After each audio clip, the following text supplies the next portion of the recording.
So I'd like to talk a little bit about the speed of sound. Yes, this is an equation.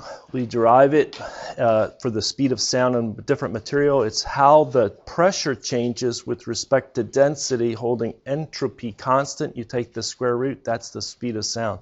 You can have the speed of sound in gases. That's normally what we think of, speed of sound in gases, but it's also in liquids and solids. You can talk about speed of sound. The derivation of that equation, very briefly, it's in a lot of textbooks. You have some piston or something that makes a motion. Just think about one-dimensional. So this is changing. So you have the propagation at the speed of c, the speed of the sound, through the material. Before it, you have stationary fluid. After it, you have a change in the fluid such that the velocity is changing everywhere on the back side of this moving wavefront in the velocity, as well as a pressure change. So you talk about the change in enthalpy, change in pressure, change in density. What across that wavefront that's propagating at speed c? Do a control volume analysis, change the perspective such that the fluid on the right appears to be moving into the control volume, although we know that the reference frame is moving at constant speed c, but that gives us a perspective moving in from the right and then out at the left. It's c minus dv. So we have the properties before and then the properties after. Do a mass balance. So what moves in on the right moves out on the left. What is m dot? Rho a times the velocity, rho av. You can cancel higher order terms, so this product of the small change in density times a small change in velocity, that cancels. Maybe you've seen this neglecting HOT before in a numerical methods type of class where you derive certain numerical algorithms. So you're left with a differential equation like this. You then take the energy balance equation. We had the enthalpy plus the kinetic energy on the left equal to the enthalpy plus kinetic energy on the right. Again, neglect higher order terms. What is going to be the higher order term? That dV times dV term in that square. Combine them, little algebra, this is what you get. Go and recall a temperature entropy diagram. Say it's going to be isentropic. Hence, dH is equal to V dP, or 1 over rho times dP. Now you have this relation, this relation, this relation. You combine equation 1 and 2 to get the third equation right here. So the mass, the energy you combine, just replacing dV right there. And then with equation 3 and this equation, you can eliminate such the dH so that you get dP is equal to c squared d rho. That again is for isentropic, hence you have that c squared is equal to p d rho, constant entropy, and that's the equation. I'm glad other people did it before me, aren't you? Because I would not have been clever enough to come up on that with that one on my own. But it's a derivation and it's in a lot of textbooks. All right, and then we talked about taking it for an ideal gas. And we say, well, for an ideal gas undergoing isentropic process, we know PV to the K, or P, is equal to a constant times rho to the K. And then what we can do is do the derivative here. We know that S is constant for that equation. And then recall the ideal gas equation, P equal to rho RT. And you can get that big equation there here. If you pass this class, move on, just remember, square root of KRT. It may be on the FE exam. Maybe you already heard of that equation before. It's very simple. It's true for ideal gases, but we often have sound propagation through an ideal gas, and it's KRT. So what is K? The ratio of specific heats. We think about air, we think about helium. Why helium? I have no idea. People at parties like to suck a little helium out of the balloon into their lungs and then talk. Don't do it. But I've had people, like raise your hand if you've done it. All the hands go up. Yeah. It's like, yeah, you've done it. So, but anyway, this equation can explain that squeakiness in your voice when you do that, because K for diatomic is 1.4 air, 1.66 something, 67 for monoatomic. But the big change is R, which is R bar divided by the molar mass. So the molar mass of helium is around 4. The molar mass of air is around 29. There's a big difference. All right, it's for the same temperature. So that's what's changing. So the Mach number is a ratio. A lot of times I'll put MA for Mach number. Why do I add an A there? Because if you see M by itself, what you may confuse it with. The molar mass. Yeah, we have a collision of symbols. But anyway, if it's subsonic, that's a lot of our experiences with subsonic. But things do go supersonic. And engineers do work with a lot of things that go supersonic. We want them to go supersonic. So around sonic, that's the Mach is equal to 1. Transonic, Mach is around 1. It's just around sonic. Supersonic and then hypersonic, typically 10 or above. Converging nozzle. So let's solve this problem. You have a converging nozzle. You have the air inlet. The temperature on the inlet is 300 Kelvin. The pressure on the inlet's 120 kilopascal, and the exit pressure, P2, is equal to 100 kilopascal, and the exit area, A2, is only 25% of the inlet area, 0.25 times the inlet area, but they don't give us the inlet area. Assume the flow is isentropic. I'm glad they allow us to do that because I wouldn't know how to handle it if it wasn't. But isentropic flow, reversible flow through that nozzle that's converging. Use constant specific heats. Determine the exit temperature, and there's the answer. How do you get the exit temperature? How do you get T2? What's the strategy? How do you do it? Somebody who's real ambitious and doesn't mind to be embarrassed if they're wrong. Okay, very good. Thank you. It's going to be ideal gas law. We're always going to use that. So we have the P, V equal to RT. It's not going to get me all the way to T2, is it? So what's the equation for T2? T2 is equal to P2 V2 divided by R. Is that what you're saying? But do I know V2? No. Somebody else was going to volunteer a strategy. Okay. I can't hear you. Set it equal to R.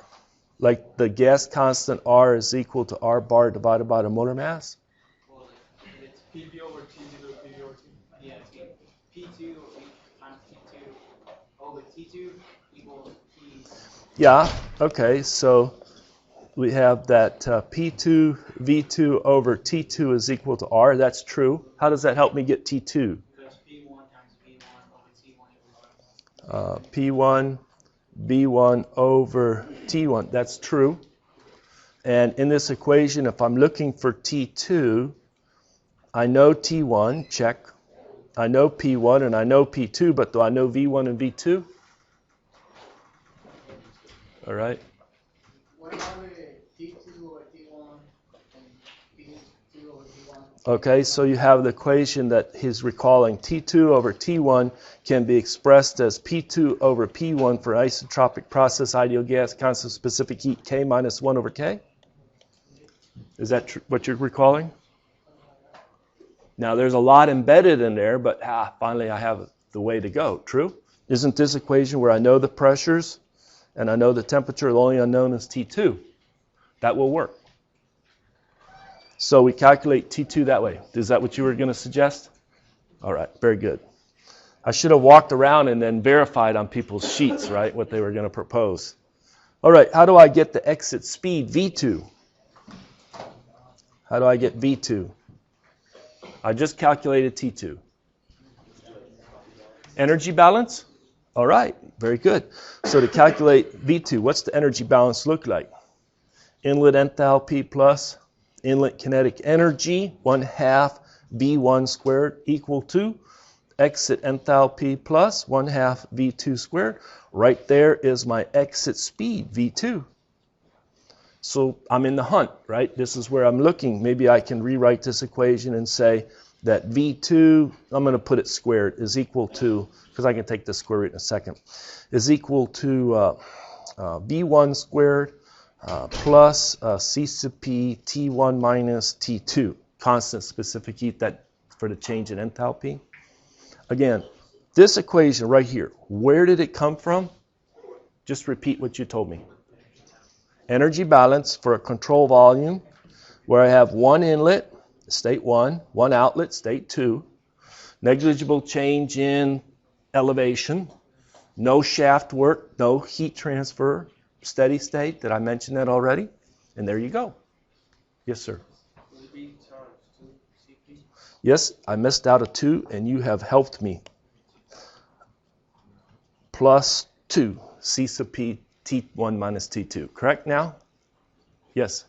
Why wouldn't it be to the third times 10 to the third? Because you have a 1,000 kilojoules for the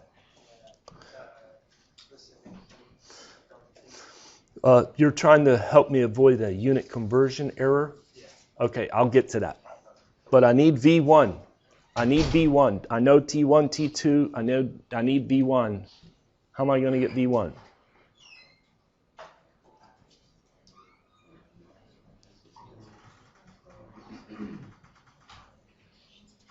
Somebody just make a suggestion.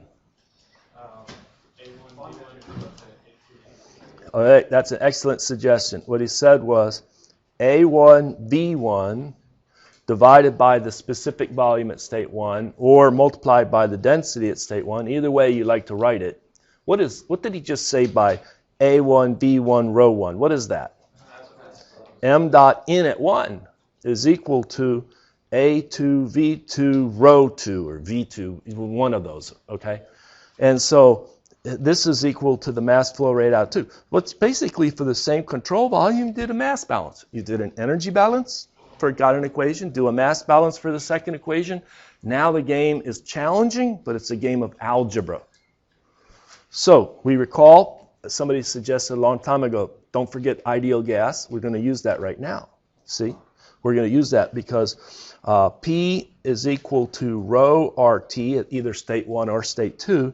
So I can rewrite this as A1 V1 times P1 divided by RT1 is equal to A2 V2 P2 divided by RT2.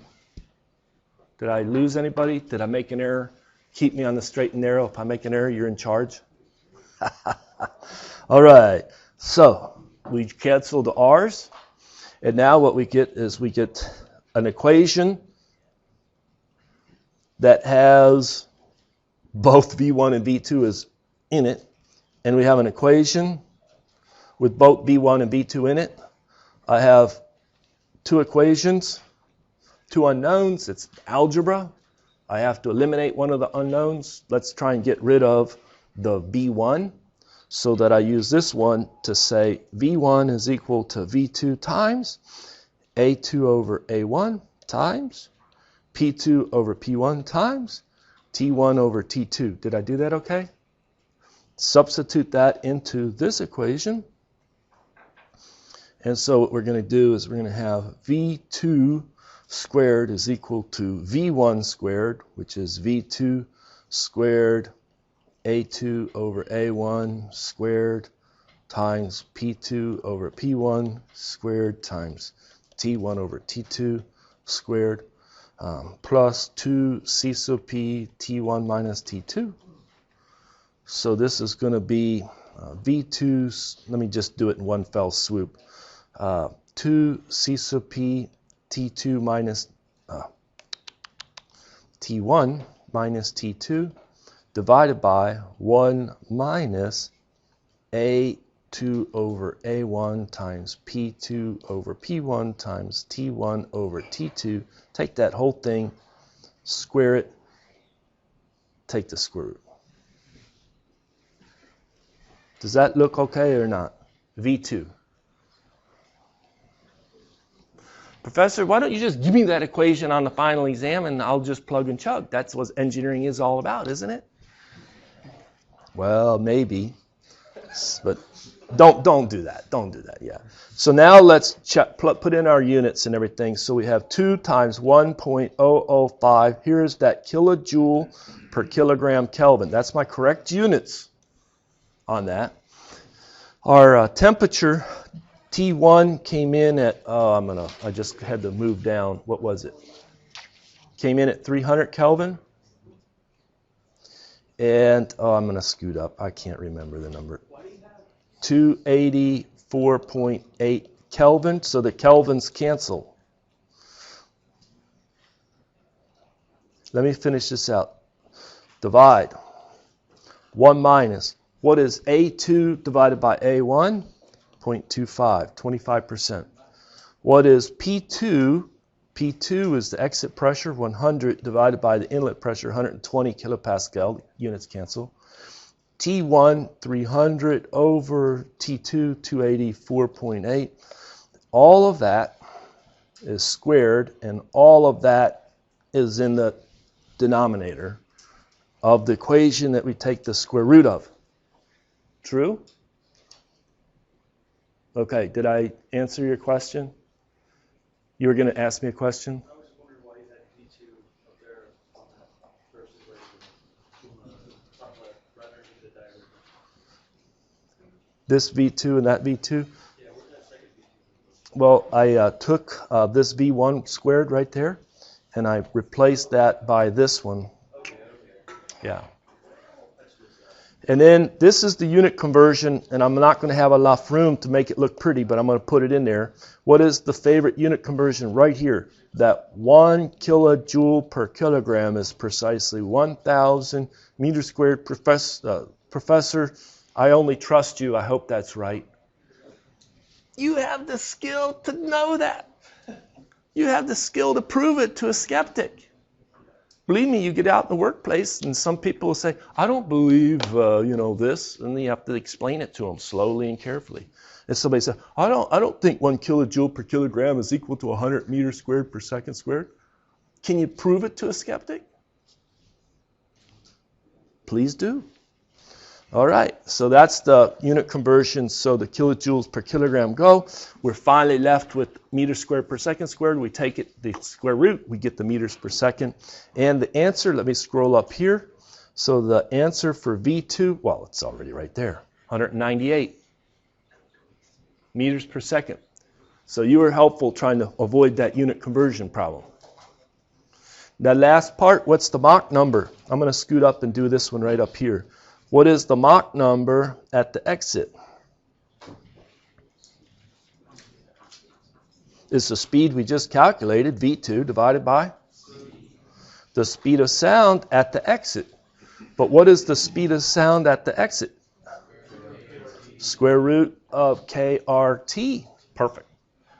Again, the same unit conversion is needed on this because normally we put 8.314 kilojoules per kilogram Kelvin, right?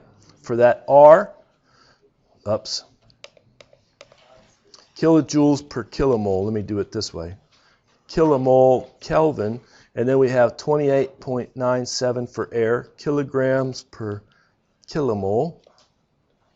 And then we put in our temperature T2, which was 284.8 Kelvin, and K 1.4 for air. And so our kelvins are going to go. Our kilomoles are going to go. We have kilojoules per kilogram. Seen it before. Perfect. So we say that 1 kilojoule per kilogram is 1,000 meters squared per second squared. I can't believe this university pays that professor just to repeat himself again and again. Right? Isn't that ridiculous? Oh well. Don't worry, they don't want to pay me. They only grudgingly pay anybody. They want your money. Tuition. True? How many people have fallen late on tuition payments? What do? They send out the brute squad. They're going to go collect it. repo your car or something.